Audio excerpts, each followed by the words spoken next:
నేను ఒకసారి అరుణాచలం వెళ్ళినప్పుడు బాగా తెల్లవారుజామున కొండల మీద కెడితే బాగా తపస్సులో కొన్ని సంవత్సరాల నుంచి ఉన్నటువంటి వాళ్ళ గుహల దగ్గర పాలు పిట్టొచ్చే వాళ్ళు కనపడతారు అని చెప్పారు. అప్పట్లో నేను మా పినమామ గారితో ఎక్కువ వెడుతుండేవాడిని. ఆయన్ని తీసుకుని కొండ మీదకి వెళ్ళాను. అయితే ఇంకా చీకటి విడవలేదు. అప్పటికే ఒక ఫారినర్, ఒక ఫారిన్ లేడీ, దేవరైన్ కపుల్, వాళ్ళిద్దరు దిగొస్తుంటే మా పినమామ గారికి గబగబా వెళ్ళి, కొంచెం దూకుడు మనస్తత్వం ఉన్నవారు, సంతోషం ఎక్కువ ఉన్నవారు, ఆ వాళ్ళ దగ్గరికి వెళ్ళి ఆ వాళ్ళని సంతోషంగా మీరు ఎక్కడికి వెళ్ళి వస్తున్నారు అని అడిగారు. అడిగితే ఆవిడంది, ఇక్కడ నేను బాగా దూరంగా కనపడేటటువంటి ఆ గుహలో ఒక యోగి తపస్సు చేస్తున్నాడు, కేవలముగా అస్థిపంజరం ఎలా ఉంటుందో అంత సృష్టించిపోయాడు, కన్నంలోంచి మాత్రమే చూడమని పాలాయన చెప్పాడు నాకు.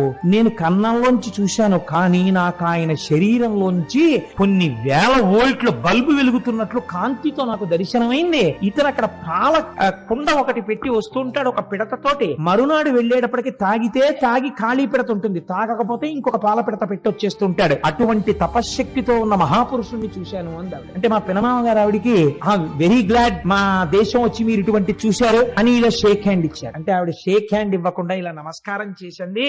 You are really great that you have born in a country like India. You are saying that you are staying in Kakinada. By undertaking one night's journey you are capable of coming to Tiruvannamalai and see such holy men. But we are cursed. We are staying in a remote place like America where we cannot see such holy men. I prostrate before you. I don't want to shake my hand with you. You people belonging to Sanatana Dharma, you people belonging to Hindu religion are really great by virtue of your birth itself. We prostrate before you. Na దంపతులు ఇద్దరు సాష్టాంగ నమస్కారం చేశారు.